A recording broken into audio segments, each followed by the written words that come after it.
Olá pessoal, tudo bem? O Ponto da Política desta quarta-feira traz o convidado pinhaense Lucas Beraldo, que é professor de Educação Infantil e Superior e pesquisador da área de saúde, ambientalista, social liberal, progressista e palpiteiro. Boa noite, professor Lucas, é muito legal tê-lo aqui. Muito obrigado, Chicão. Boa noite para você, boa noite para os espectadores que estão aí. Vamos bater um papo, né? E todos vocês sabem que o áudio desse programa é transmitido todas as quintas-feiras pela Rádio FM Nova Pinhais, prefixo 98.3, exatamente às 11h30, lá com o nosso amigo Aloísio França, ok? Lucas, você está indo para Porto Alegre, você está assumindo uma cadeira de professor substituto na Universidade Federal do Rio Grande. Como é que é isso? Pois é, eu no ano passado fiz aí esse processo seletivo, né, não concurso, porque é para professor substituto, e agora, no finalzinho do ano, recebi a notícia de que eles iriam me contratar, e agora, começando o ano, mandei já papelada, estamos começando a resolver isso daí. Esse semestre eu já começo a dar aula de estatística, lá na Universidade Federal, bastante feliz aí, vou ter que mudar para Porto Alegre, mas é uma oportunidade bem interessante aí para a carreira. Legal, boa sorte para você. Obrigado. Pessoal, até vou pedir, dar um recado aqui, às vezes o convidado pode estar falando e eu olhando para o lado aqui, tal, para um lado, para o outro, não é que eu não é grosseria que eu tenho que controlar aqui, ok? Beleza? Tem aí a Lucy Gabi entrou e Maria Helena Somavila entrou. Um abraço para vocês e obrigado pela presença. Por favor, compartilhem o nosso blog, compartilhem esse vídeo, que é muito interessante e muito importante para mais pessoas assistirem. E nesse programa de hoje nós vamos falar aí sobre o decreto do desarmamento, publicado do decreto do armamento, na verdade, publicado pelo presidente Bolsonaro. Vamos falar da ida da Gleisi Hoffmann à Venezuela, vamos falar também de uma possível guerra, meu Deus, do Brasil, Venezuela, Brasil, Estados Unidos, sei lá, contra a Venezuela, não sei, né? Vamos falar também sobre as indicações do MEC e também para o Enem. O professor aqui é um especialista na área, né? E é isso aí, pessoal. A gente, Luiz Alberto Breda entrou, obrigado, a Anne Santos também, obrigado aí por participar. Legal, um abraço para você, Anne Santos. Para você também, Luiz Alberto Breda. Lucas Beraldo. Na condição de professor, como você está vendo as indicações do governo Bolsonaro para o MEC e as demissões também nesse mesmo setor? E do Enem também. Pois é, então vamos lá, né? Eu, até por ser professor, é uma área que me interessa bastante, e agora entrando na URGS, né, na Universidade Federal, tenho interesse redobrado porque muitas dessas pessoas vão ser basicamente meus chefes, né? Né, ser uma carreira federal, estando lá no emprego federal, o MEC é quem vai, no final das contas, né, a universidade vai estar sujeita. No programa passado, você junto lá com a família Pires, né? Isso, exatamente. Com o José e com o Rafael, vocês já comentaram um pouco essas nomeações. E para acrescentar, eu trouxe aqui um pouco do perfil das pessoas que estão assumindo, né?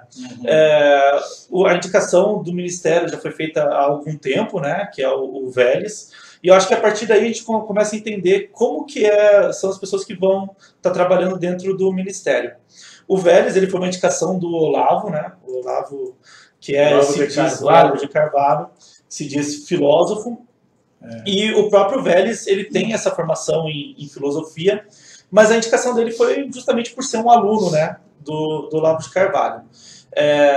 A gente vê que ele não é uma pessoa que tem uma formação específica para estar trabalhando como professor. As aulas que ele dá são propriamente dentro dessa área de filosofia, e o que me parece é que ele, junto com outros membros ali do governo, ele tem uma formação para dar uma impressão, um verniz de técnico para assumir a pasta, né? Não seria o ideal, então? Não seria o ideal. Inclusive, quando o Bolsonaro prometeu que ele não iria fazer negociatas, ele não iria colocar pessoas de partidos dentro dos ministérios, queria procurar nomes técnicos. Uma coisa que você procura, então, é que sejam as melhores pessoas possíveis, né? Já que você está funcionando num sistema diferente do que os outros governos faziam, de negociar os ministérios para ter maioria no Congresso, você precisa ter nomes realmente muito bons, né? Não basta com que o nome seja melhor do que o Mendonça Filho, porque o Mendonça Filho estava lá, na verdade, para ter maioria no Congresso, não porque ele era competente. E é claro que uma pessoa que nem o Vélez fica bem longe, né, da competência ideal para o cargo. O Mozart, do Instituto Ayrton Senna, com certeza seria um nome muito melhor, né? Que foi o nome indicado. Exatamente, foi indicado, mas alguma bancada evangélica que é muito aberto. Exatamente, que ele tinha um perfil liberal demais para esse governo, né? E aí foi indicado o Vélez. Quando você coloca uma pessoa que já não é tão boa no cargo e ele tem que nomear os seus subalternos, é normal que também essas nomeações não sejam tão boas assim, né?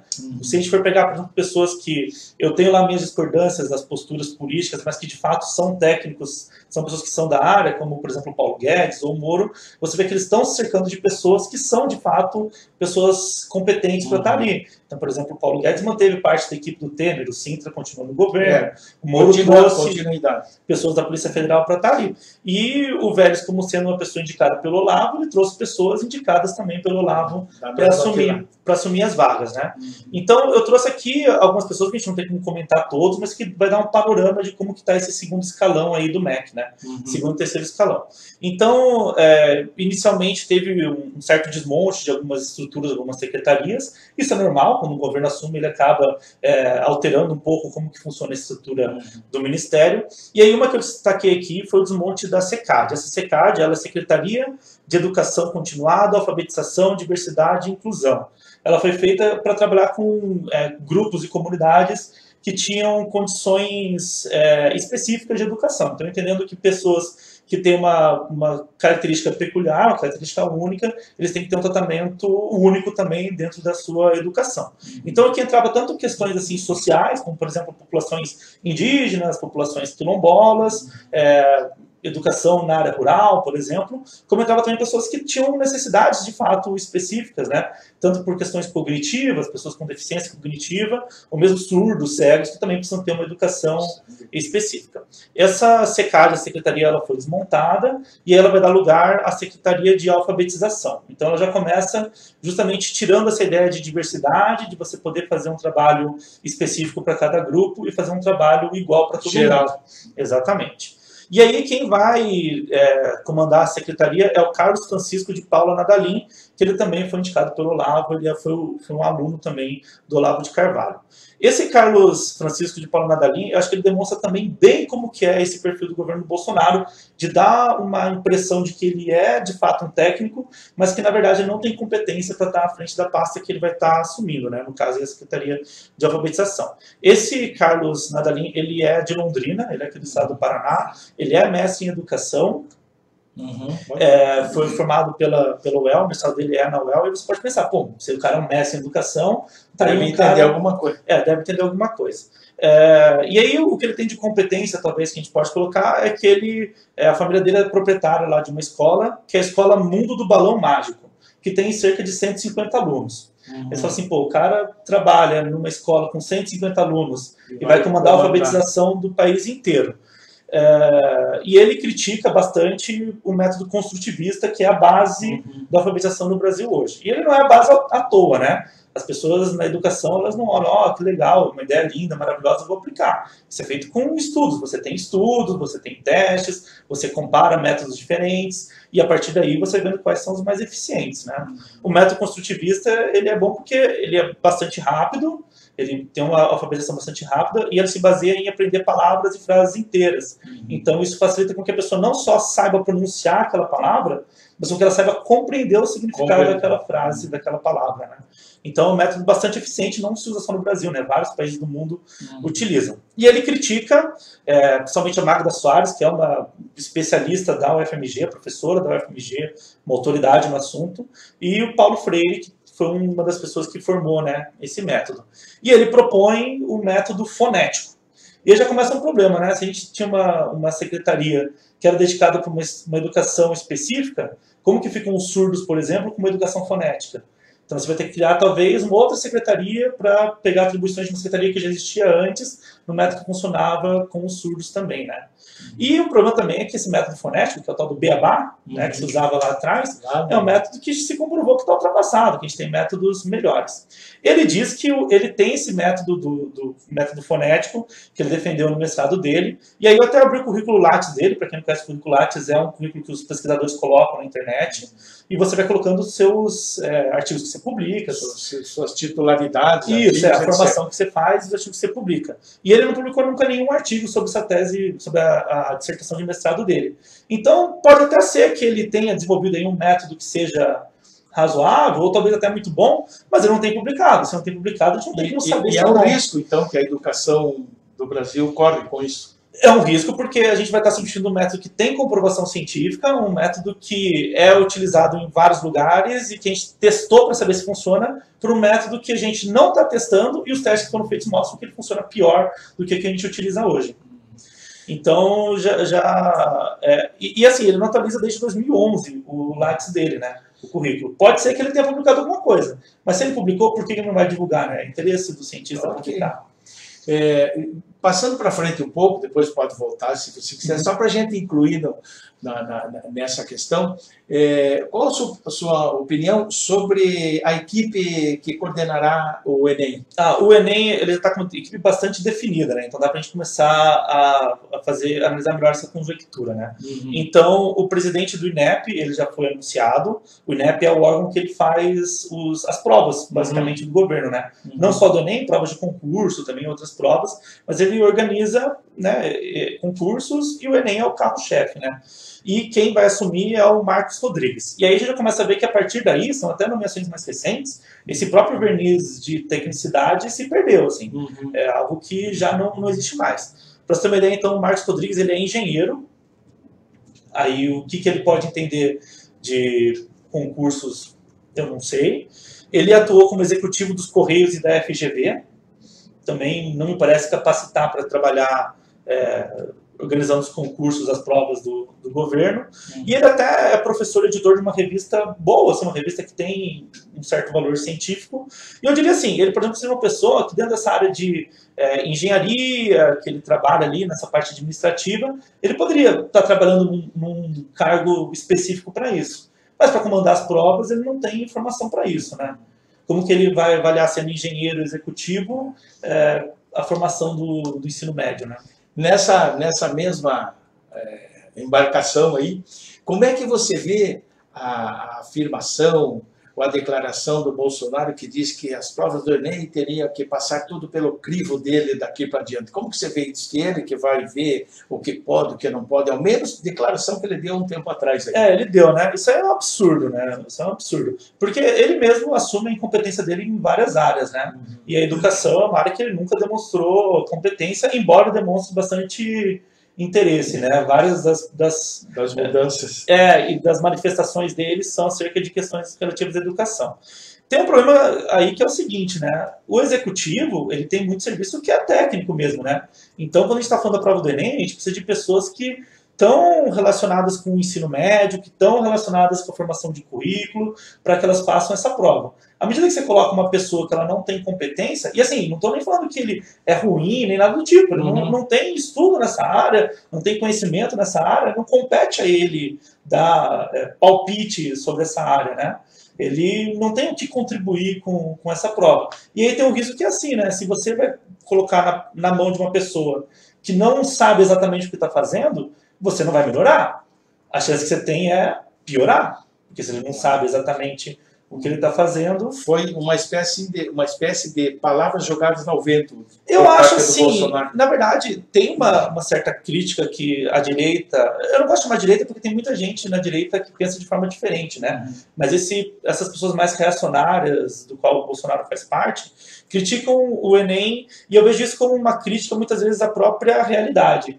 Eles têm muito debate ou afirmação de coisas que não correspondem à realidade, quando você tem uma prova que trabalha do ponto de vista científico acaba entrando em conflito com as crenças pessoais das pessoas, e isso acaba gerando uma certa confusão, né?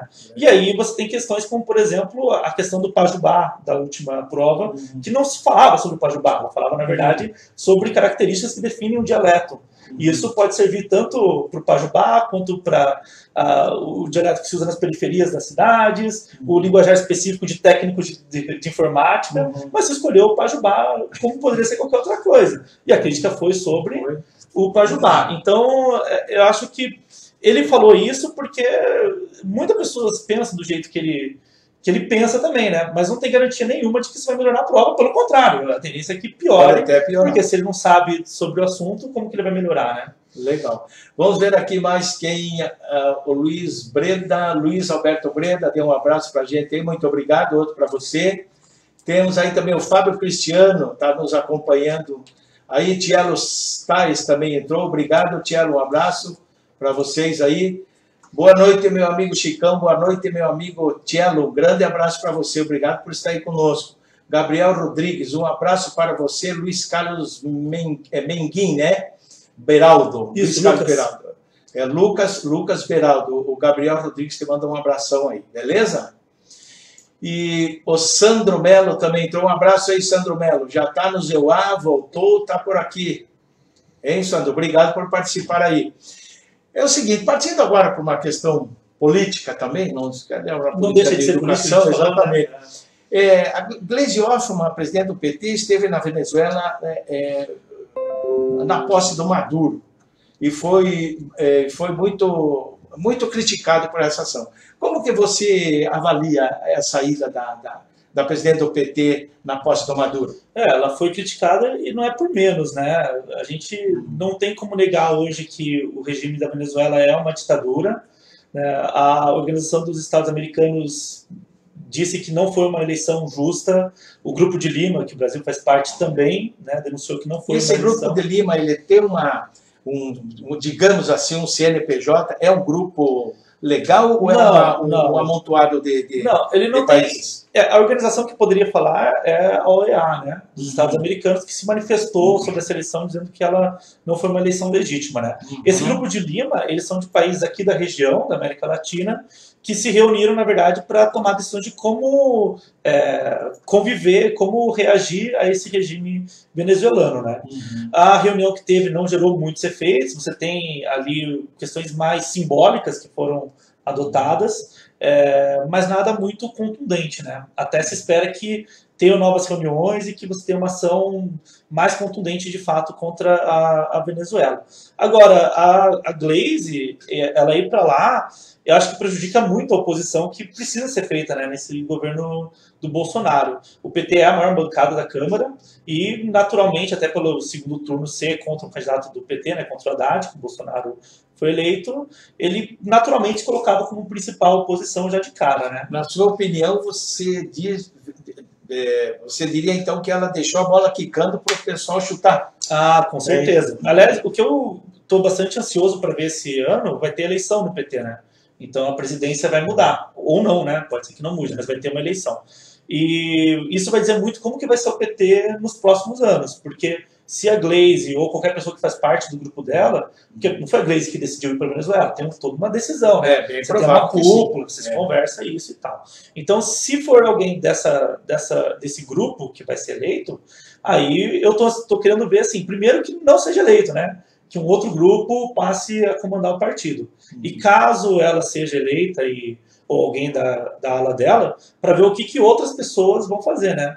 Muitos dos partidos que a gente tem hoje na esquerda no Brasil são dissidências do PT, né? O PSOL, por exemplo, ele veio de uma dissidência. A Rede também vem de uma dissidência, né? A Marina Silva e a Luiza Helena estão lá na Rede e vieram do PT. Então eu imagino que tenha um novo movimento, ou de migração para outros partidos, ou até talvez a criação de um partido. Mas eu acho que o importante é a gente condenar, porque a gente não pode apoiar um regime ditatorial, né? Maduro ele já usou munição real contra manifestantes, né? Que é algo que a gente não tem como defender, né? Ok. Isso, que avaliação você faz também da possibilidade do Brasil realmente, em conjunto com os Estados Unidos, ou entrar numa guerra contra a Venezuela. Isso, como que você vê isso? Não me parece uma possibilidade real hoje de ter um conflito armado, mas o que me preocupa é um tensionamento militar nas relações, né? A Venezuela, pela crise que ela está passando, ela já tem tentado desviar o foco da população para um eventual conflito. Algum tempo atrás, ela teve uma questão fronteiriça com a Guiana, que a Guiana, obviamente, pela população pequena que tem, não tem motivo para se envolver no conflito, procurou meios diplomáticos para a resolução disso, que a Venezuela negou. E a Venezuela está procurando picuinha, vamos dizer assim, com países vizinhos para desviar o foco, né? Você tem uma crise interna, se você consegue um conflito externo, você acaba desviando o foco, né? Foi o que a Argentina fez nas Malvinas, por exemplo, né? E o problema é que o Brasil está com um discurso bastante belicoso, né? O Bolsonaro, até por ser um militar, ele tem esse discurso agressivo e de entender a intervenção militar no exterior como uma solução. Agora, se a gente for olhar a história recente do mundo, a gente não tem nenhum caso de intervenção dos Estados Unidos, por exemplo, que seria um eventual aliado do Brasil nisso, uma intervenção dos Estados Unidos em algum regime ditatorial para impor uma democracia, que já é um conceito bastante estranho, né? Você impor uma democracia. Nem os conceitos sobre Iraque, Afeganistão. Pois é, mas se a gente for ver o Afeganistão, ele não existe sem tropa americana. As tropas americanas têm que ficar lá, porque senão você não sabe o que vai acontecer. O Iraque, de fato, você tem um parlamentarismo hoje, mas você teve uma série de questões, como, por exemplo, perseguição religiosa, que aumentaram agora nessa democracia. O Estado Islâmico, ele surge no Iraque, né? A gente tem que lembrar que foi justamente as prisões que os Estados Unidos fez e colocar pessoas que eram ligadas ao governo do Saddam, junto com extremistas islâmicos nas cadeias, que fez com que surgisse o Estado Islâmico, né? A Síria, ela não vai se tornar uma democracia de jeito nenhum. Bashar al-Assad vai continuar no poder. E ali, quem poderia desenvolver uma democracia ali, que são os curdos, agora que a guerra está indo para o final, os Estados Unidos já virou as costas e eles vão ser esmagados. Exatamente. Você vê, só para fazer um comentário a respeito disso, você vê, na Síria, China e Rússia, mais Rússia, estavam presentes lá e os Estados Unidos. Na Venezuela, aqui, mesma coisa, China e Rússia, a Rússia já está até com frota. Na verdade, já faz tempo esses exercícios. Pois é. Então, você vê, e é tudo onde tem petróleo, né? Onde tem petróleo, esses países estão se confrontando. Né? Com certeza. Agora, vamos torcer aí e desejar que o Brasil realmente não entre em uma guerra com a Venezuela, porque eu penso o seguinte, para comentar bem rápido, que você é o entrevistado afinal, porque serão os jovens que estão entrando no exército esse ano, ou que saem esse ano, mas ficam 1 ou 2 ou 3 anos à disposição, caso de guerra, esses jovens é que serão chamados para esse confronto. Sim, sim. Jovens brasileiros, os jovens, né, do nosso Brasil, filhos das famílias do nosso país, aí podem estar sujeitos a morrer lá por briga. Por nada, na verdade. Quantos anos faz que o Brasil não entra numa guerra mesmo assim com os países vizinhos? 100 anos. Com os países vizinhos desde a Guerra do Paraguai. Então, 150 anos. E agora, de repente, guerra com a Venezuela. Pô, vamos torcer para que isso não aconteça e que não passe de uma briga por interesses aí, outros, e que as grandes nações aí, né, não entrem num conflito onde tem que trazer o exército brasileiro. Agora, existe, eu estava vendo em redes sociais, aí, esticando um pouco, que os Estados Unidos já está dando uma ideia de entrar com as forças da OEA, os capacetes azuis. Aí os soldados brasileiros vão meter o capacete azul, etc., tudo, e vão lá em missão de paz. Mas que missão de paz? Da OEA e tal. Então, vamos torcer para que isso não aconteça. Da ONU, né, no caso. Mas eu acho difícil, porque o ministro de Relações Exteriores tem feito um discurso bastante incisivo contra a ONU, né? Pois é. Enfim, eu acho que assim, um conflito armado é algo muito... muito perigoso. Mas eu acho que a gente tem que se preocupar hoje com a gente ter um acirramento bélico, sabe? Então hoje a gente não precisa fazer grandes investimentos no exército, porque a gente vive numa região pacífica. À medida que essa região se tornar menos pacífica, a gente vai ter que desviar dinheiro de locais que são importantes. Da onde já falta. Da onde já tirar falta. mais ainda onde já falta. Exatamente. Aumentar a presença estrangeira no Brasil, aumentar a presença estrangeira na Venezuela também. Então, o ideal é que se resolva isso diplomaticamente. Né? Exatamente. Vamos ver aqui quem mais entrou. Boa noite, Sandro Melo. É isso aí, de volta às origens. Pinhais é minha casa. Ele estava nos Estados Unidos esse tempo aí trabalhando, agora voltou. Rodrigo Pimentel. O Brasil teve aquela guerra contra os golfinhos também. Teve um caso, né, na Guerra Mundial, que o Brasil confundiu um cardume. Não sei se é cardume que se fala, mas são golfinhos, né? Mas um grupo ali de golfinhos e achou que era submarino. E ele confrontou aí os golfinhos e venceu, olha só. Então é o seguinte, vamos aí. E o caso Bolsogate, como é que você vê esse lance? O caso Bolsogate, a Natália, filha do Queiroz, né? Ela, apesar de trabalhar de personal trainer, ela estava lotada no gabinete do então deputado federal Jair Bolsonaro, hoje presidente, né? E ele atestou 40 horas de aula, 40 horas de trabalho semanal, etc. e tal.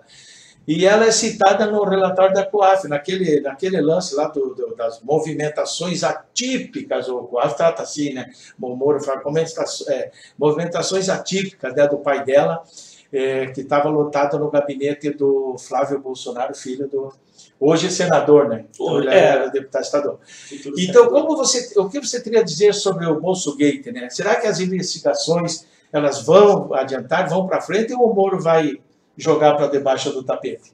Pois é, então assim, acho que primeiro, para entender melhor essa situação, a gente tem que explicar bem qual que é a história da Natália, né?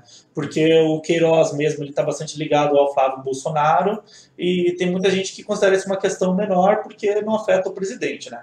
Eu particularmente acho que como o Flávio Bolsonaro se elege por ser filho do Jair, né, o sobrenome Bolsonaro é o que fez ele se eleger, já merecia mais atenção, né? Ele está sendo tutelado pelo Jair Bolsonaro, que hoje é presidente da República, então já seria motivo. Mas a Natália, que é filha do Queiroz, ela não era assessora do Flávio, ela era assessora do Jair Bolsonaro, né? E ela já tinha aparecido na movimentação do COAF, e ela tem alguns meses ali que ela chega a transferir quase que a integralidade do salário dela, né? Quase todo o salário que ela recebia como assessora foi para a conta do Queiroz. E a suspeita disso tudo é que, na verdade, você está já tendo um desvio de verba pública através dos assessores, né? Então, eles, em vez de receber o seu salário, eles transferiam esse salário para a conta do Queiroz e o Queiroz distribuiria entre a família Bolsonaro. É essa suspeita, né? Isso está sendo investigado. E aí, já tinha sido levantado que a Natália, enquanto ela era funcionária do Jair Bolsonaro, ela fazia outras atividades. Teve um momento que ela fazia faculdade, então ela tinha lá, sei lá, 20 horas por semana, mais ou menos, no curso de Educação Física, e ela também trabalhava em regime de CLT de 40 horas. Então, se a gente for pensar ela trabalhando como assessora 40 horas semanais, numa academia, né, que ela trabalhava 40 horas semanais, e fazendo uma faculdade, não tem como. Devia ir para a Globo, naquele programa Se Vira nos 30. Se vira nos 30, ela está falando nas 100 horas semanais, né? Então é uma coisa absurda. Então a suspeita é que ela fosse uma funcionária fantasma, que ela não realizasse atividade de fato. E aí, se não me engano, foi a CBN, que ela entrou com um pedido na Câmara dos Deputados, sobre a Lei de Acesso à Informação, sobre a frequência dela, né? Então o deputado é responsável por medir a frequência dos seus assessores. E aí ela não faltou nenhum dia, não atrasou nenhum dia, o que é muito estranho para alguém que tinha carga horária de trabalho dela. E até algumas semanas atrás, já com o Bolsonaro eleito, tudo, foi questionado ele. Então, o que a Natália fazia, né? E ele não soube dizer, ele não disse. O que também é muito estranho, porque um deputado tem lá algumas dezenas, 2 dezenas de funcionários, não é muito. Então, é de se imaginar que você saiba o que cada funcionário mais ou menos faz. E ele falou para conversar com o chefe de gabinete dele, que também não respondeu. Então, a gente tá com essa história que ela vai se desenrolando, cada semana você tem uma descoberta que complica um pouco mais a situação, mas ninguém dá uma explicação coerente para dizer de onde que veio esse dinheiro, se a Natália era ou não era funcionária fantasma, se havia esse pedágio, né, de você pegar dinheiro dos assessores para conta do deputado, né, do Flávio e do Bolsonaro. Enfim, a gente está esperando ainda, e o problema é que quanto mais demora para ver essa explicação, mais as pessoas vão pensando que tem uma ilicitude aí, né? E você acha que as investigações vão para frente mesmo? Pois é, o Moro, né, pode abafar? Então, o Moro, eu acho difícil que ele consiga abafar especificamente essa investigação por das provas que já existem. Talvez ele consiga dificultar a produção de provas novas, né? e eu não sei exatamente tudo que tem já de evidência dentro desse processo. Agora, o que a gente tem que tomar bastante cuidado com o Moro, e acho que esse governo vai dizer muito sobre quem o Moro realmente é, porque o Moro abandonou a carreira de juiz dele, né? Ele pediu exoneração, e o que se espera, na verdade, é que daqui 2 anos, quando tiver liberado uma vaga no Supremo, que ele vai ser indicado. Agora, ele vai ser indicado pelo Bolsonaro. Então, para que ele consiga ser indicado, ele precisa manter uma relação razoavelmente estreita e de compadrio. Exatamente. Por outro lado, o Moro é uma figura bastante popular no Brasil. Então, se o Bolsonaro se colocar num conflito com o Moro, a gente não sabe para qual lado que a população vai tender. Então, eu acho assim, por um lado, há um estímulo de que o Moro faça vistas grossas para vários casos de corrupção desse governo, garantindo a vaga dele no Supremo. Por outro lado, o Bolsonaro não pode bater muito de frente com o Moro, que talvez seja uma figura até maior do que ele nesse governo. Então eu acho que esse vai ser um conflito que eventualmente pode acontecer e que vai dizer muito sobre o caráter desses dois. Desses dois. Então vamos seguindo aí, vamos ver aqui se tem mais alguém participando. O Tielo sai candidato Sandro Melo, falando para o Sandro Melo sai candidato lá. Henrique Chagas Santos, boa noite para todos, ótima discussão. Henrique Chagas Santos, obrigado aí pelo elogio. Sandro Melo diz, muitas pessoas que encontro querem que eu saia candidato a prefeito. Tielo, olha aí o Sandro Melo. Tielo, marca meu zap, irmão Sandro. Estão conversando aí pelo vai ser uma coligação. Já. É isso aí, já está sendo uma coligação aí, Tielo. E é o seguinte, você vê, o Bolsonaro já está sendo criticado, contestado nas redes sociais e até por muitos de seus eleitores, por ter feito essa parceria com o Rodrigo Maia para apoiá-lo para a presidência da Câmara Federal, né? Então, isso aí, além dessas outras pautas que tem muita gente desconfiando, nós vamos ver para baixo aí, o que você acha dessa aproximação? É continuidade? A coisa na política é assim mesmo? Ou é uma necessidade do governo Bolsonaro fazer isso? Ou há uma necessidade do Maia também permanecer? Como é que você avalia essa aproximação dos dois aí? Aqui no Brasil a gente tem esse sistema do presidencialismo de coalizão, né? E isso não é um capricho que os presidentes têm, isso aí é a forma que se tem para governar, né? Então, você tem muitos partidos no Brasil, não tem como um partido se eleger com maioria nem na Câmara nem no Senado, então o presidente tem que articular com outros partidos para construir a maioria. Agora, a questão é com quem você articula e como você articula.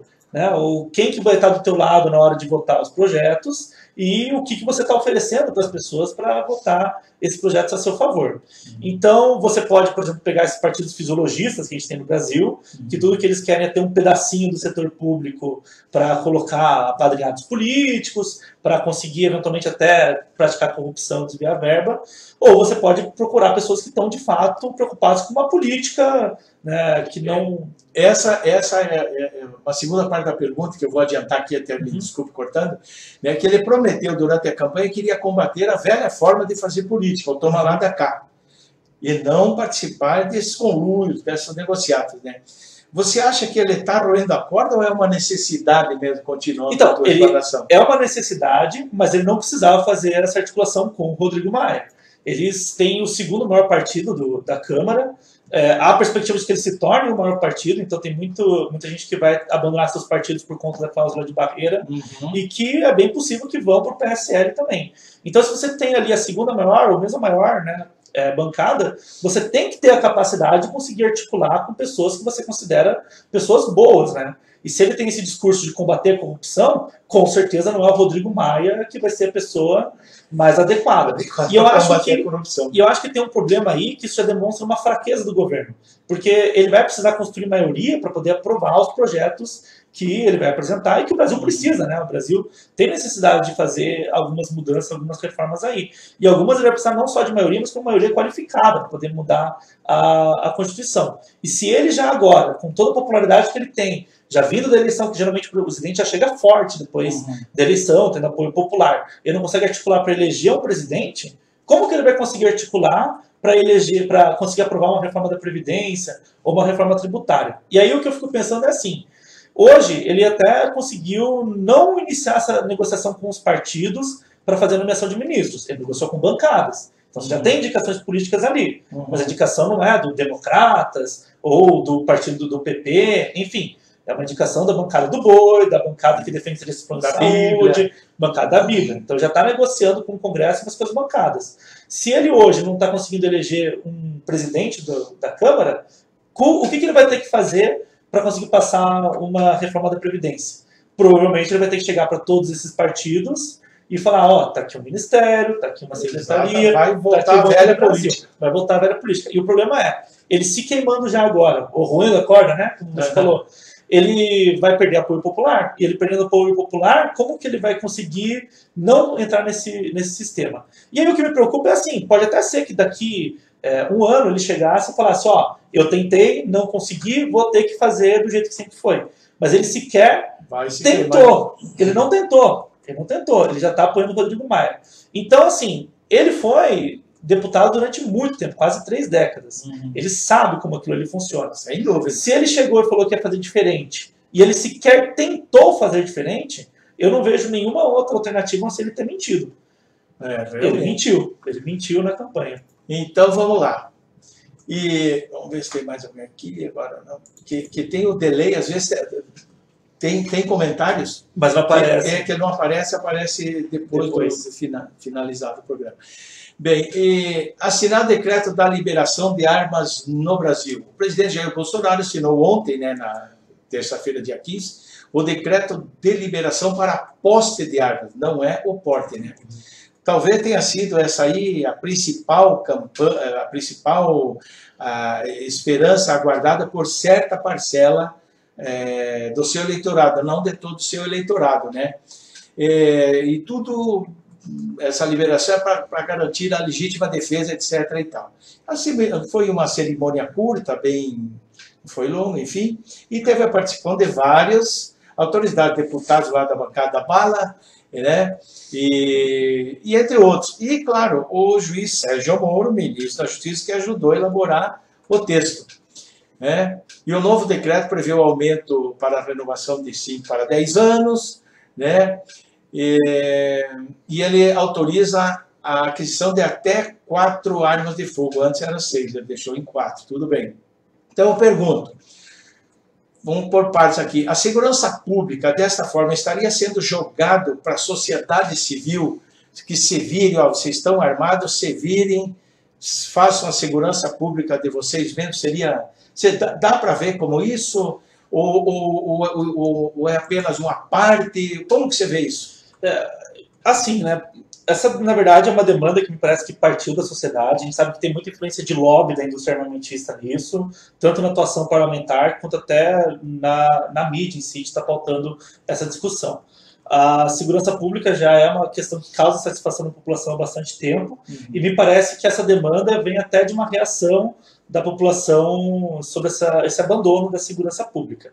Agora, isso não pode, de forma alguma, dar a entender de que cabe agora à população resolver por si só os problemas de segurança pública. Porque a população ela não tem nem o aparato que a polícia, por exemplo, tem, ela não tem nem a expertise que a polícia tem, e ela não tem nem o dever de fazer isso é do Estado. Então a primeira coisa que a gente tem que entender é que isso, de forma alguma, vai fazer com que a gente abandone a cobrança por uma segurança pública de qualidade. Pelo contrário, porque na verdade o que a gente sabe, isso pelos estudos, pela ciência, pelo que se vê na realidade, é que se a gente tiver mais armas de fogo, você vai ter mais mortes por armas de fogo. Isso é uma relação bastante colocada. Eu acho que a gente até pode discutir se vale a pena você ter armas de fogo ou não, mas esse é um ponto que a gente tem que partir, porque isso é a realidade, né? Se a gente tiver mais armas, vão ter mais mortes. Seja homicídio, seja suicídio, seja acidentes que vão acontecer. Então, se a sociedade estiver disposta a abrir mão dessa segurança até, né? Se colocar em risco para ter a posse de uma arma, ok, tudo bem, mas tem que discutir a partir daí. Agora, isso de forma alguma exime o Estado da sua obrigação de prestar esse serviço, né? E realmente, a aquisição de armas, a posse de armas, o cara não é para ter em casa, mas olha, dificilmente o cara vai usar, vai sair. Porque lei me parece, o que parece, tem lei que não pega, né, nesse país, entendeu? E você imagine só a pessoa andando armada no trânsito, porque vai ter o porte de arma também existe, só que ele é mais complicado. Mas isso, cara, o porte de arma sai com a sua arma, vai comprar 4, 5, 6 armas lá, 4 armas, ele compra do calibre que ele quiser, vai ter no limite, vai do menor até o limite que o decreto permitir. Aí, pô, dá uma briga de trânsito, dá uma discussão, na escola mesmo, sabe, um professor, numa reunião de pais e alunos, às vezes pode acontecer. Eu não estou dizendo aqui que os pais de alunos são, não, mas às vezes pode acontecer. Uma discussão de trânsito, uma discussão num bar, uma discussão no estádio de futebol do interior, né? Enfim, uma série de coisas, num bar, né? Pô, o cara discute, o feminicídio pode aumentar com isso. Os grandes problemas disso daí são crimes que vão acontecer dentro de casa, né? Então o feminicídio entra muito nisso daí. A própria violência doméstica, o fato da pessoa ter uma arma já torna ele mais ameaçador, tanto com a mulher quanto com filhos. E também tem o risco dos roubos dessas armas, né? Dessas armas estarem dentro de casa, se você tiver uma expansão no mercado, você vai ter mais armas, e se as pessoas tiverem arma em casa e forem assaltadas, você vai ter mais armas na mão de bandidos, né? De pessoas que vão estar utilizando essas armas de forma contra a lei, né? Forma ilegal. O que a gente também tem que levantar aqui é que isso não resolve de forma alguma o problema que a gente tem. O principal problema que eu vejo que a gente tem de segurança no Brasil hoje é o nosso número alto de homicídios. Só que os homicídios, a pessoa não está lá em casa, de repente alguém pula o muro da casa dela, entra na casa e mata, né? Esses homicídios acontecem em geral fora de casa, e quando acontecem em casa, muitas vezes são realizados por pessoas que moram ali, né? Como o caso do feminicídio que você levantou. Então, se essas armas em casa vão resolver algum crime, são aqueles crimes que a pessoa vai praticar um roubo da residência. Ela entra na casa com as pessoas ali, e aí ele poderia se defender. Mas a maior parte desses crimes acontece quando a pessoa é surpreendida entrando ou saindo de casa. Exatamente. Então, na verdade, fator surpresa. É um risco muito grande que você vai ter da arma em casa e que vai resolver casos muito específicos e que não são relevantes, né, na nossa sociedade. Lucas, é o seguinte, não seria melhor que o governo apresentasse o seu plano, o seu projeto de governo para a segurança pública no Brasil, antes de liberar a arma? Olha, nós temos um plano de governo aqui, o projeto de governo é esse, de segurança para o Brasil é esse. Não apresentaram, não apresentou nenhum e tal, e sempre vamos liberar a arma. Seria melhor com certeza, né? É por isso que se cobrava tanto que ele participasse de debates, de entrevistas durante a campanha, para que a gente pudesse questionar e saber qual o plano que ele tinha.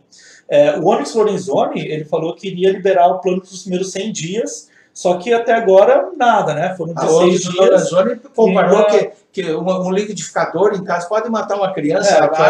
Pô, é brincadeira do guri do Rio Grande. Mas de qualquer forma, esse decreto que ele assinou, ele não me parece que muda na prática o acesso a armas de fogo. Eu acho que foi uma medida bastante populista, porque o que vai mudar agora, assim, né? Em tese, agora qualquer pessoa vai ser considerada com necessidade, porque se você vive em área rural, você tem necessidade, e se você vive em área urbana de estado que tem 10 homicídios para cada 100 mil habitantes, todos os estados têm. Eu até olhei no Atlas da Violência, que é o que ele usa, desde 2006, que foi o que eu olhei, não tem nenhum estado que tem menos do que 10. Então, qualquer pessoa teria essa necessidade. Eu fui atrás dos dados da Polícia Federal para ver quantas rejeições que você tem, qual é a taxa de rejeição. Ela não divulga esses números, esse número não existe. Mas as reportagens que eu encontrei com fontes aí da Polícia Federal disseram que, a não ser que a pessoa coloque uma necessidade muito estapafúrdia, algo realmente absurdo, eles não negam. Então, na verdade, você não teve uma flexibilização de fato. O que pode acontecer agora é que é um assunto que está em pauta, né? A gente está falando aqui, os jornais estão noticiando, talvez isso motive as pessoas a procurar mais, né? Agora, a lei em si me parece que foi para agradar o público que votou nele. Porque ele nem podia fazer muita coisa, né? Ele não pode ir contra a lei, ele podia alterar a especificação. Tanto é que as ações da Taurus, que é a principal empresa aí que vende armas no Brasil, veio subindo ao longo das últimas semanas, até pela eleição do Bolsonaro, e quando teve a publicação do decreto, as ações caíram, se não me engano, 15%. Então é aquela história, né? As ações sobem no boato, caem no fato. Então mostra que não houve, de fato, uma flexibilização. Embora provavelmente a bancada da Bala, a bancada do PSL no Congresso vai tentar passar leis para, de fato, ter uma flexibilização lateral do Estatuto do Desarmamento. Vamos ver aqui o Christian Marquesi, o que ele está dizendo aqui. Ó. Não entendo essa cisma com o Moro. Só o fato de ser o primeiro-ministro da Justiça, que não foi indicado por ter sido advogado do presidente, já é um passo muito grande. Todos os outros foram indicados com a clara intenção de aliviar a barra dos presidentes. Não tem absolutamente nada que leva a entender que o Moro se encaixe nesse perfil. Isso aí são palavras do Christian Marquesi. Ok? Obrigado pela participação aí, Christian. Garantir legítima defesa não é terceirizar segurança. Palavras, defensor do uso enfim, da liberação de armas. É a palavra dele. Cleide Pinheiro entrou. Muito obrigado, Cleide. Um abraço. Rodrigo Pimentel. É assim que começam as notícias. Jovem leva a arma dos pais à escola e mata X pessoas. Ou pessoas. No Brasil, que ainda não tem essa legalização, já tem essas notícias. Imagine quando liberarem. Palavras aí do Rodrigo Pimentel. Obrigado pela participação. Boa noite, Cleide Pinheiro. Gabriel Rodrigues ainda fala. É possível que a facilitação das armas de fogo aumente o poder bélico dos criminosos? Pergunta ele. Aí o Cris Marques. Vão liberar a notícia, será jovem armado é baleado em legítima defesa tentando matar pessoas. A discussão entre os dois aí. É isso aí. O importante é que as pessoas possam discutir de uma forma educada, como estão fazendo aí, cada um com a sua posição. E sem fugir da realidade. Exatamente, sem fugir da realidade. É isso que é importante e agradecemos a participação de vocês aí no nosso programa. E o Rodrigo fala aqui embaixo, Rodrigo Campos. Bebê, discordo com a parte do Vistas Grossas, quando ao Moro, e concordo com a parte do Maia. Apesar de haver justificativa para o apoio, tendo em vista que o Maia é um influenciador lá dentro, e infelizmente única opção para Bolsonaro, ele iria se manter no cargo e pautando os temas que Bolsonaro quer discutir, ao contrário da época do deputado e que tudo era arquivado. Ali a palavra do Rodrigo Campos. Obrigado pela participação aí, Rodrigo. Então, vamos lá. Então, para encerrar esse assunto em rápidas palavras aí, tanto os ruralistas quanto os movimentos sociais poderão ter armas em casa? Como que você vê isso? Se isso acontecer, pode haver uma carnificina no campo ou não? Ou as relações serão, entre aspas, mais respeitosas? Como que você vê isso? Assim, primeiro, os ruralistas com certeza vão ter acesso a armas, já têm acesso à arma, não é um problema para eles. Se for ver o aumento no campo, ele é bastante grande, assim, né? A taxa é grande. Especialmente entre esses grandes ruralistas em regiões de conflito, né? Obviamente. Os movimentos sociais não vão ter acesso a armas, porque não tem como você manter uma arma em casa se você basicamente é um sem terra, né? Você não tem residência fixa, então você não tem como manter a sua arma em casa. E aí tem uma questão também que é o valor, né? É muito difícil você ter acesso financeiro à arma. É um item caro. Então, os movimentos sociais provavelmente não vão ter acesso a essas armas. Que a gente vai ter uma carnificina? Eu acho que provavelmente vai ter uma carnificina sim. Até pensando nas palavras do Criolo, do rapper, né? Esse ano, ele diz na música que esse ano tem massacre pior que o de Carajás. Eu acho que a gente está tendo um incentivo a conflitos no campo.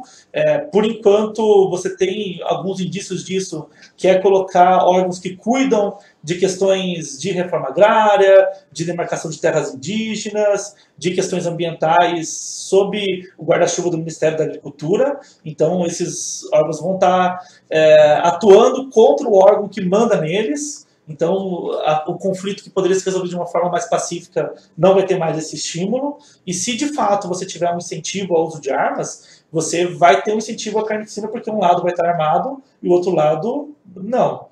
Então, eu vejo com bastante apreensão o que pode acontecer no campo. E eu acho que, nesse caso, o discurso ele conta bastante, sabe? Quando o Bolsonaro foi eleito, imediatamente aumentou a taxa de desmatamento, especialmente nos municípios em que ele teve maior votação. Porque o discurso importa bastante nisso. As pessoas acreditam que não vão ser culpadas, elas vão atuar de forma ilegal com mais conforto, né? E eu acho que o discurso que se tem hoje é um discurso de muito estímulo a esse conflito, porque se fala muito voltado para um lado só. E não se fala voltado para o lado, por exemplo, dos quilombolas, dos indígenas, dos sem terra.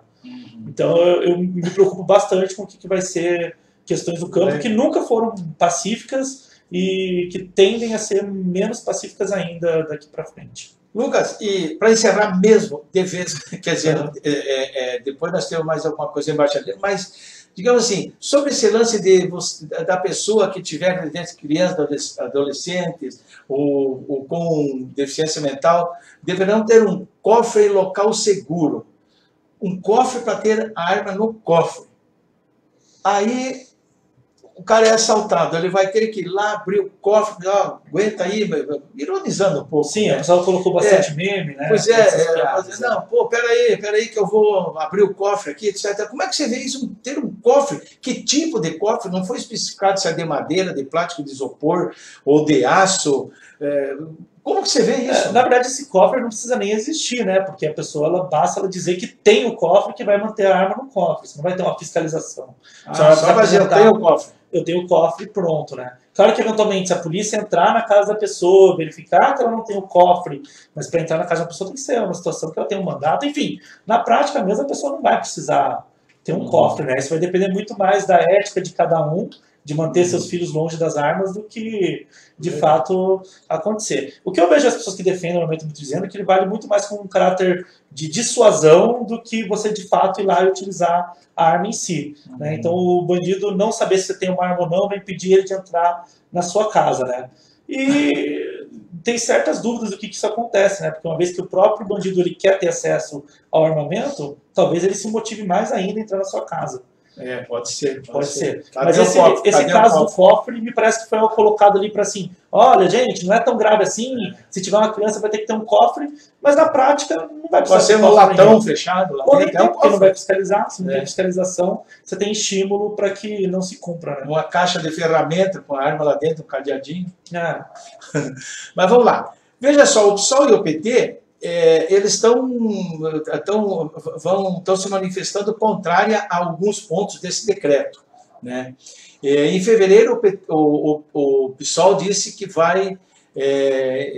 irá apresentar um projeto, né, para barrar os pontos que flexibilizam o estatuto.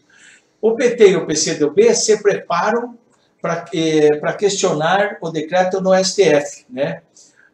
Porque o decreto acaba com a exigência de comprovar efetiva necessidade, etc. Aí ele diz aqui que, na prática, a medida flexibiliza o Estatuto do Desarmamento e facilita o acesso de armas em todo o território nacional.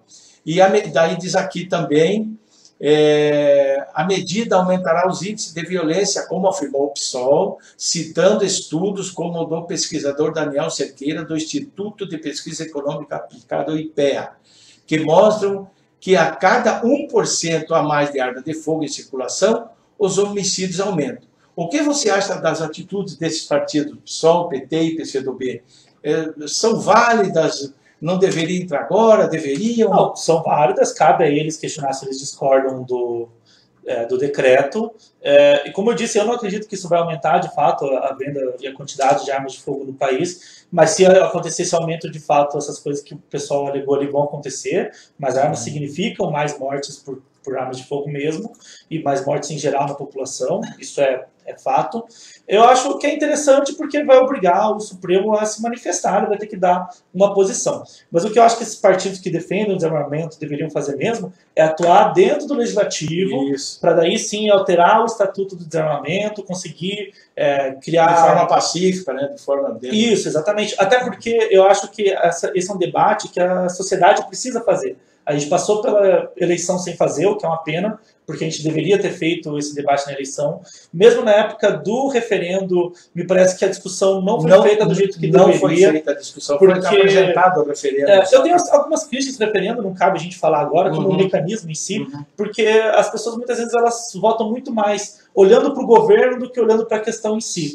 Né? Então eu tenho a impressão de que muita gente ali com o mensalão, essas questões de corrupção do governo Lula, elas acabaram levando muito isso em consideração em vez de debater o fato em si. Né? Mas eu acho que é importante pautar isso para que a gente possa discutir, olhar os estudos, ver quais são as consequências de proibir, as consequências de liberar, e aí sim a gente poder tomar uma decisão consciente, né? Falando, eu abro mão disso para ter isso, enfim. Ok. Mário Simão entrou, obrigado aí, boa noite. Mário Simão está dando boa noite para nós aí, Mário Simão. Daí o Christian fala que, pô, mas a arma é para legítima defesa, não para terrorista invadir propriedade, né? Então ele está, creio que ele esteja dizendo aqui que os sem-terra estariam para invadir propriedade. Talvez seja isso, não sei se é. Imagino que sim. Quando tiverem tempinho, assista esse depoimento. Ah, sim, a gente assiste bastante, e é importante a gente assistir e ver sobre todos os ângulos, as opiniões, etc. e tal, né? Mário Simão, falando sobre armas, vai aumentar o roubo às residências à procura de armas, tendo em vista o que você acabou de falar, que empresas de segurança privada têm o maior número de armas roubadas no Brasil, segundo o Mário Simão. Ele está falando isso aí. Rodrigo Pimentel, os carros são feitos para transportes e mesmo assim muitas pessoas os usam ilegalmente para apostar em corridas, provocando acidentes em alguns casos. Não é porque a arma é para legítima defesa que ela será usada apenas para esses casos. Espero que entenda a analogia dos carros comparada, analogia comparada. Então, vamos ver ali. Depois a gente lê mais alguns nomes aqui. Sobre os gastos para comprar uma arma, eu fiz um levantamento de umas matérias. O valor da arma depende do calibre. As opções disponíveis no mercado custam entre 3.500 a 8.000. Nessa pesquisa que foi feita, eu peguei num site. Mas há opções mais caras. A pessoa interessada deverá entrar com o pedido da Polícia Federal mediante o pagamento de R$ 88. Realizar um teste psicológico de R$ 250. O teste técnico custa outros R$ 200. Realização de um curso básico para o tiro pode variar de 50 a 600 reais. Meu Deus do céu. E que curso é esse de 50? Esse de 50 deve ser de seta. No meu tempo, matava aquela de goma, assim, pei, deve né? ser. Pei, matando passarinho ali. Então, por baixo, o gasto ficará em torno de 4.800 por pessoa. Esses custos poderão impedir grande parcela da população ter acesso a uma arma ou não? De forma legal, sim. Né? O maior impedimento vai continuar sendo o custo. Isso aí é um problema até dentro do próprio discurso do Bolsonaro, que é a ideia de que essas armas vão resolver o problema da violência. A gente já viu, né, que não vai apresentando nossos argumentos aqui. As pessoas que vivem em locais mais violentos, que são as periferias, as grandes cidades, são pessoas com menor poder aquisitivo. Né? A pobreza ela é um fator que te expõe mais à violência. E justamente essas pessoas não vão ter condição de comprar as armas. Então, se fosse uma solução para a violência, o que não é, ainda assim as pessoas que de fato precisariam dessa solução não teriam ela à disposição. Que mostra, mais uma vez, que não existe isso de você colocar na mão da pessoa o dever da segurança pública. As pessoas que precisam da segurança pública não vão ter condição de comprar arma, elas precisam de fato que o Estado garanta essa segurança. Faça a sua parte, né? E essa questão do Toffoli não ter barrado a liberação de armas do decreto, como que você vê isso? Você acha que foi legal? Ele, na verdade, disse o que a Constituição fez a parte fala, dele. Né? Ele, na verdade, não cabe ao STF se pronunciar enquanto ele não for provocado. Né? Se o PT, o PSOL, o PCdoB entrarem no Supremo, aí a gente vai ver o que eles vão dizer. Mas o que ele falou ali basicamente é assim, cabe ao presidente dar decreto, o decreto não pode contrariar a lei e tudo pode ser feito desde que cumpra os requisitos da Constituição. Então quer dizer que o PSOL pretende impetrar, o PCdoB e o PT pretende impetrar no Supremo, né? Isso, aí a gente vai ver o que daí o Supremo vai se pronunciar. Então. Mas eu acho que quem é contra o armamento, a pressão não deve ser em cima do judiciário.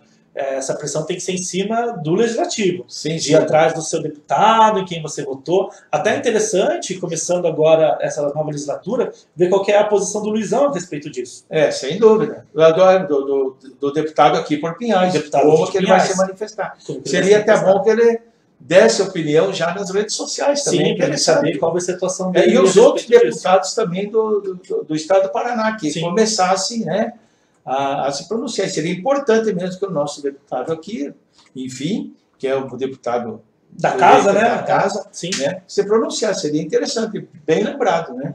Vamos ver quem mais aqui. Olha, o Christian, por essa lógica vão proibir carros também. É por aí que vai. É legal. A Cleide Pinheiro fala aqui, bandido não tem medo nem da polícia, vai ter medo do cidadão? Diz a Cleide Pinheiro aqui. Mário Simão, o governo transfere a responsabilidade de segurança pública para a população. E o Cristo vem contestando ali, vem falando, tá, o debate tá legal. Não é forte. Por favor, exponha os seus dados. Porque todos os que já foram divulgados mostram que quanto maior a quantidade de armas em circulação pelos cidadãos em um país, menores são os índices de violência. Até a gente não colocou realmente referências aqui no YouTube, mas eu me comprometo a colocar alguns estudos. Eu tenho aqui, eu vou ver se eu consigo colocar aqui, mas é que pode cair ali. Mas eu me comprometo a colocar no post do Facebook, lá, até para alimentar a discussão ali. Isso porque o próprio documento que o decreto aponta como referência para os índices de violência, para justificar, ele indica esses valores. Então, dá para começar a consultar por lá. Legal. O Lucas vai postar aí, tá ok, Cristian Marquesi? Tânia Pastorella entrou lá de Foz do Iguaçu. Obrigado, um abraço. A Tânia fala, por que só as pessoas de bem não podem andar armados? Os bandidos existem, os bandidos exibem fortes armas. Mas é o que diferenciaria, né? Pessoas de bem de bandidos. Exatamente. Na minha profissão, eu lido com pessoas de várias classes sociais. Todas as garis que conheço possuem iPhone. Até onde eu sei, esse porte de arma está na mesma faixa de preço. Ou será que o iPhone está... Custa 8 mil, 3 mil. Pode ser. Mas de qualquer forma, se a gente for olhar o iPhone ou a quantidade de armas, vai ter uma quantidade maior de pessoas com maior poder aquisitivo, porque você faz escolhas menos importantes do que comer ou ter exatamente. Mas vamos lá. A pesquisa da Datafolha deu também que bolsonaristas, uma boa parcela, rejeitam medidas, que é do Datafolha, não é opinião nossa, nós vamos apenas comentar sobre isso. Datafolha está aí. Então, sobre os temas pesquisados em dezembro e publicados na Datafolha na segunda-feira, 14, com raras exceções, são massivamente contrários a quase todas as ideias do atual governo. As taxas de rejeição alcançam ou ultrapassam 80%. Quais são elas? Posse de armas, debate político nas escolas, que é a escola sem partido, privatização, proximidade com os IOA, perda de direitos trabalhistas e diminuição das terras indígenas, que você tocou no assunto lá. Rejeito ainda, segundo o Datafolha, medidas contra o meio ambiente, participação do Brasil em guerras, mulher ganhar menos que homem, mulher ser estuprada e não ter direito de abortar, dentre outras, né? Então, se os eleitores na prática, agora eles rejeitam o que o próprio capitão propôs, né, eu diria assim, agora a Inês é morta, mas, na verdade, é que, como nós falamos, primeiro que logo no início, que uma parcela, não é toda a parcela do eleitorado do Bolsonaro que votou para votar, mas uma parcela se sente no direito de usar, certo? Então, esse direito tem que ser respeitado e discutido como nós falamos aí, certo? E essa parcela, a maioria dessa parcela, dos quase 60 milhões, a grande maioria votou, talvez, isso é uma opinião minha, eu posso estar errado, talvez ouvindo essas propostas, mas acreditando que isso não seriam aplicadas.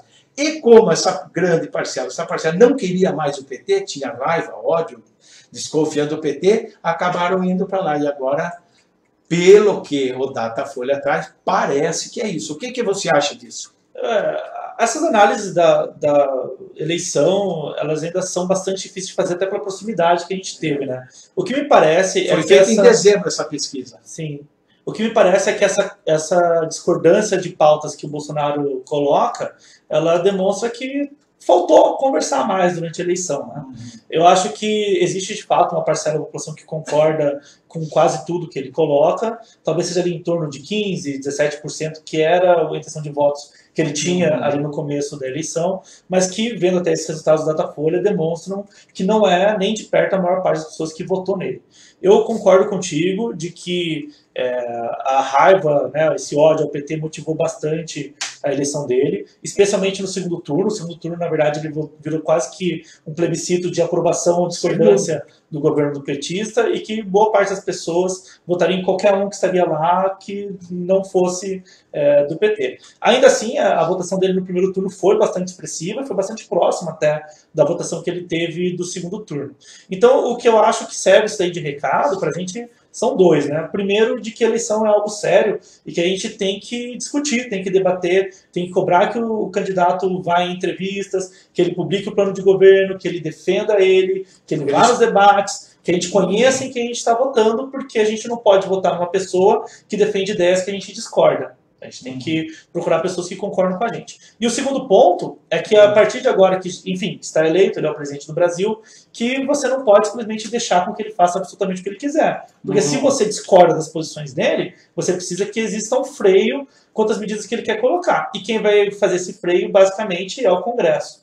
Então cabe à população procurar um legislador, aquela história que aqui em Piá a gente realmente tem que ir atrás do Luizão para ver quais são as posições que ele defende dentre todas essas, para que eles façam de fato uma resistência às medidas que você discorda. Porque, obviamente, tem pessoas que vão concordar com alguns pontos desses e vão discordar. Então tem que se procurar.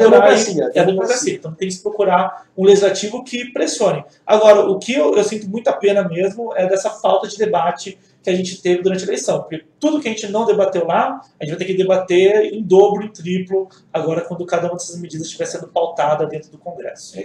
Ok, como nós estamos chegando ao final do programa, já estamos com 1h05, vamos falar rapidamente aqui, porque o tempo urge. O fim da aposentadoria. A matéria da Folha não falou sobre a reforma da Previdência que o governo Bolsonaro quer aplicar, e que na prática acaba com a aposentadoria dos trabalhadores e atinge também a ampla maioria de todos, inclusive dos bolsonaristas.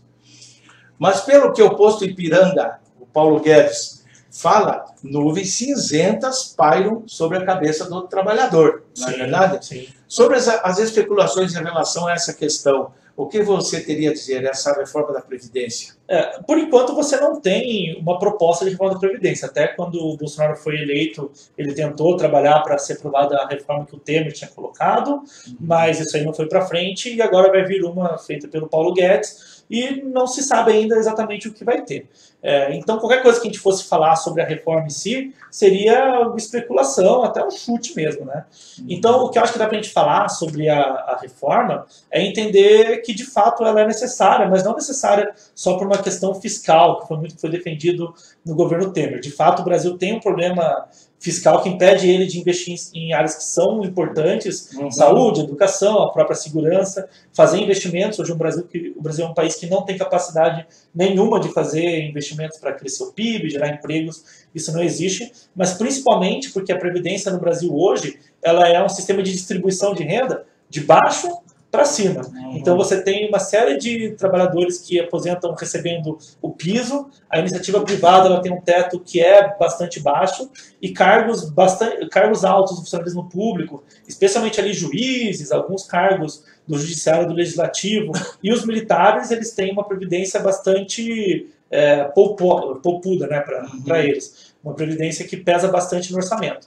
Então eu acho que a gente tem que pensar agora, não é só se vai ter ou não, porque precisa ter para recuperar a capacidade de investimento do Estado, para a gente colocar dinheiro em coisas que são realmente importantes, mas também para garantir que pessoas que são mais pobres ganhem mais dinheiro do que as pessoas que estão ricas, que ela sirva não como uma ferramenta de transferir dinheiro de baixo para cima, aposentadoria, mas o contrário, a população ou ficar igual nessa conta, ou pelo menos transferir a conta lá de cima para baixo. Agora, uma coisa que o trabalhador tem que estar atento é o seguinte: o que vai definir o que vai acontecer nessa reforma não vai ser a boa vontade do Paulo Guedes ou mesmo do Bolsonaro ou de qualquer pessoa. Será pressão. Todas as categorias devem ser provocadas a ter uma piora nas condições de aposentadoria que tem hoje. Então, o que vai acontecer é que a partir do momento que for apresentado esse projeto, você vai começar a ter brigas para que cada categoria vai tentar atenuar essa reforma para si. E no final das contas, quem vai conseguir ter menores perdas vão ser aqueles que se organizarem mais. Então, pode apostar que os militares vão se pronunciar, pode apostar que vai ter funcionário público fazendo greve, e se as pessoas que tendem a ser mais prejudicadas, que são aqueles que trabalham em iniciativa privada, não se articularem, não se reunirem, não tiver pressão no sindicato, vão ser os que mais vão sofrer, com certeza. Legal. Então, assim, nós estamos chegando ao final do programa aqui, então nós vamos para frente aí. Cristian, nós já falamos bastante. Eu acabei de postar aqui o link, né, da pesquisa do Datafolha. Está aí, pesquisa do Datafolha, publiquei aqui na minha página aqui, para as pessoas que quiserem dar uma lida, né? Aí vem o Rodrigo Campos também falando, mas já acaba, eles estão discutindo legal. Isso aí é muito importante. Ô Simão, não é porque tem um iPhone que deseja ter uma arma. Ah, ele está falando lá com o Mas seria também importante nessa discussão, como suscita. Exatamente, é muito interessante. É muito mais, sim, ter a garantia de segurança pública e diminuição do cidadão de bem existe até ele apoderar de uma arma. Daí o Cristian aqui não entra. O Brasil lidera o ranking de violência, mata por ano mais de 1.000 pessoas em guerra. Realmente, o Brasil é o segundo dos Estados Unidos, né? Porque na verdade a gente tem, se a gente for dar valores relativos, tem países em guerra que tem menos mortes, menos homicídios do que no Brasil. Mário Simão, a reforma da Previdência só vai ser cortar regalias, anos santos. Pô, a Prefeitura do Pinhais já está me pagando mal, eu não tenho dinheiro nem para comprar um iPhone e nem uma arma. Valeu. Mas é isso aí, nós estamos chegando ao final do programa, eu deixo aqui o espaço para você fazer as suas considerações finais e desde já eu agradeço você ter aceitado o convite em participar aqui. Eu que agradeço, Chicão, fiquei bastante feliz pelo convite. Acho que a gente já falou demais aqui, não bastante. Senão o pessoal da rádio também vai ficar maluco com a gente depois. Eu só queria mandar um abraço para todo mundo que ouviu a gente, mandar um abraço para o pessoal da RPG que se manifestou bastante aí e espero voltar aqui em outras vezes aí antes de eu ir para Porto Alegre. Legal. Então eu agradeço a tua participação, como eu já falei, e agradeço a participação de todos vocês que nos acompanharam, que discutiram, que falaram de forma pacífica. É isso aí que o Brasil precisa. Não é aquela questão de o cara dá uma opinião, o outro já xinga de comunista, de vermelho, de mortadela, de coxinha. Olha, foi uma discussão aqui bastante produtiva. Olha, sinceramente, de alto nível. Sinceramente, parabéns para todos vocês aí, que cada um com os seus argumentos, é isso aí que o Brasil precisa. Legal? Um grande abraço e até quarta-feira que vem.